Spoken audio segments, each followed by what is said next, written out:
好啦，我觉得这个预防咳嗽的方式哦，就是希望大家也能够提供给观众朋友，因为其实我觉得找出这个为什么咳嗽，然后对症下药，当然固然很重要，但是我觉得平常也是要靠食补的部分，有没有比较自然、纯天然的方式，可以来帮助我们这个保护我们的喉咙？有没有用什么食补的方式吗？有吗？我出门都会泡那个枇杷膏。 Whisky 枇杷膏，但是还不能很烫哦，就是不能是烫口的，比如要温水，然后泡枇杷膏，我会泡一壶放在身上，就是一直维持我喉咙的湿润度，我就不会一直咳嗽。或者是我会泡任何茶类，但是我会加那个甘草片，就加一片就好，就加一片甘草片，然后我就放在水壶里面喝，其实状况就好。没想到你这么养生，当然都运动了，又不是骗人的。你们呢？我小时候，我妈都会说盐巴杀菌，所以她会用橘子加盐巴，然后进去微波炉弄热，然后给我吃。然后还有像雨柔姐刚刚分享的枇杷膏，我妈也会说，哎，你加一点盐巴在枇杷膏里面，然后直接含在嘴里吞进去。所以我小时候就吃重咸。盐巴有这个功效吗？应该说，其实盐巴要杀菌有难度啦。最好的化痰药就是水。那很多人是因为喉咙干、喉咙痒，这时候你喝一口温水，而且这个温水是慢慢喝下去，你不是一次喝一大口，这样喝一大口就过去就过去了。可是小时候咳嗽感冒，妈妈不是都叫我们喝什么沙士加盐巴？对，那是古时候没有咳嗽糖浆的时候，没有可乐加热。对，医生等一下，因为我有一次去香港，然后就是因为他到香港第二天就开始很下雨变天，然后因为可能淋到雨又变凉，所以我真的就有点开始小咳嗽。然后我那个香港的朋友就跟我讲说，不要紧的啦，可乐热热的喝下去就没事啦，再加个柠檬效果棒棒。我真的喝下去就没有咳了。可乐就是加热要加热哦，它的前身是咳嗽药水啊。对，然后加柠檬，所以是不是真的加柠檬？所以是真的吗？可乐说了，可是基本上它没有疗效，但是基本上它叫你多喝水，多喝温水。为什么要加热？我们常说感冒的时候就是不能吃冰的，要热热的喝。那基本上其实一般人其实喉咙不舒服的时候就要单喝水啦，他会觉得不舒服。这时候可乐好像加热之后，你会觉得那感觉比较好啦。那基本上还是靠水的功能啦。如果真的那个可乐有效的话，那个市面上那个黑药水那个。甘草黑药水就不用卖啦，所以它不是感冒糖浆的后代，因为网络上真的有这个流传。当然不是啦，感冒糖浆的后代，应该说前身啊，当然不是，它是前身，不是喝甜的东西反而会加重，可乐本身超甜，结果反而没事。你还是你要打电话问可乐的？我好奇，如果喝百事可乐也一样吗？只要是水都好啦，就是反正让喉咙滋润。而且我之前常去看医生，他就说是不能喝热的，对不对？要温的，因为他好像说咳嗽喝热的话会越咳越严重，是吗？冰水是一定不行的，但是喝温水、热水的话，其实有时候看，其实如果大家有个经验哈，如果小朋友得到那个疱疹性咽峡炎。就是所以肠病毒的一种，你知道那样子，他连室温的水都喝不下去，他这时候只能吃什么？只能喝冰水。对，所以有时候其实你自己去试看看，你现在的状况到底怎么样，哪一个你比较舒服，其实你的身体会告诉你。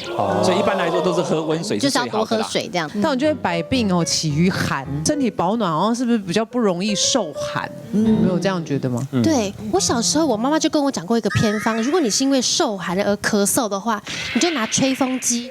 吹你手肘这一段就可以舒缓啊，这么荒谬，是真的很奇怪。我还上网查，这里有一个肺经，所以把这一段吹热熟的，不是熟啊，熟的，温的之后，你就会舒缓，你就比较不会那么咳嗽。对，这个妙哦。我可能王医师觉得过。我只能说啦，如果真的按照中医的说法，或许那边真的有个经路啦。对。那个地方，因为基本上其实有提到说，其实受寒，我们人体其实蛮怕受寒的啦。那如果说只吹那个地方会好的话，其实说在，我常讲一句话嘛，有些这种东西，第一个无伤大雅，第二你也不可能吹到把手都吹熟嘛。对。那如果真的吹完有改善的效果的话，其实说实在无妨事之。心理作用，心理作用。我是有试过一个，就是因为身体上面如果有一些状况，其实以中医的角度来看，他会觉得是你某些经络不开，对，所以因为我已经试到没有方式可以再试了，你还有东西没试，你只是不试而已，就是运动。好难哦，这是最后一果我没有试的，对。然后那个推拿师呢，他有一个偏方，就是不论你是经痛去找他，你头痛去找他，或者是我咳嗽去找他，他都会跟我背对背，然后把我整个人拥抱，开脊椎，对，开脊椎，还有胸骨就是我跟他背对背，然后他会把我整个人背起来，然后把这一段就是拉开，然后原理就是让你的身体的那个气血可以顺。这跟我婆婆教我刮痧是一样的道理。对，差不多是这种意对，思。她就说要把后面的筋气松开，然后整个顺了之后，你就咳嗽就会比较好一点。对，对，我还想看一下王医师到底还要忍多久。医师笑得很僵。对啦，应该这么说哈。我这边有提供大家身体保暖6个部位，在第一个部位是哪里？就是背部。哎， 3点到那像这一种哦，喉咙包起来，然后背部露出来。对，其实说真的，其实这个它基本上，如果今天的摄影棚真的比较冷的话，我说实在的，他今天回去可能就会真的会咳嗽。哦，那可能他真的回去会运动，可以抵消掉。再过来，其实我们身体的肚脐就比较干嘛？有肠胃的问题。哎，而且最近肠胃型感冒的病人很多，所以大家真的肚脐要多照顾好一点。好哦。再过来，像脚底，我们都知道，其实脚底的穴道很多。如果真的冬天天气冷，尤其手脚比较冰冷的人，我都建议他什么穿袜子。而且当他脚底温暖，小朋友真的身体会好很多。再过来。颈部，对，我们常说，其实很多人因为脖子冷，他有很多不舒服，对，尤其是你后面的大枕骨这个地方，所以脖子跟你的背部，如果能够用个围巾，把它围起来的话，这个冬天你的呼吸道会真的会顺畅很多。那肩膀就一起，把它一起披个那个披肩披好。那膝盖的话，如果说很多老人家膝盖本身也要保暖，我们常说其实身体很多地方啦，基本上都是要保暖嘛。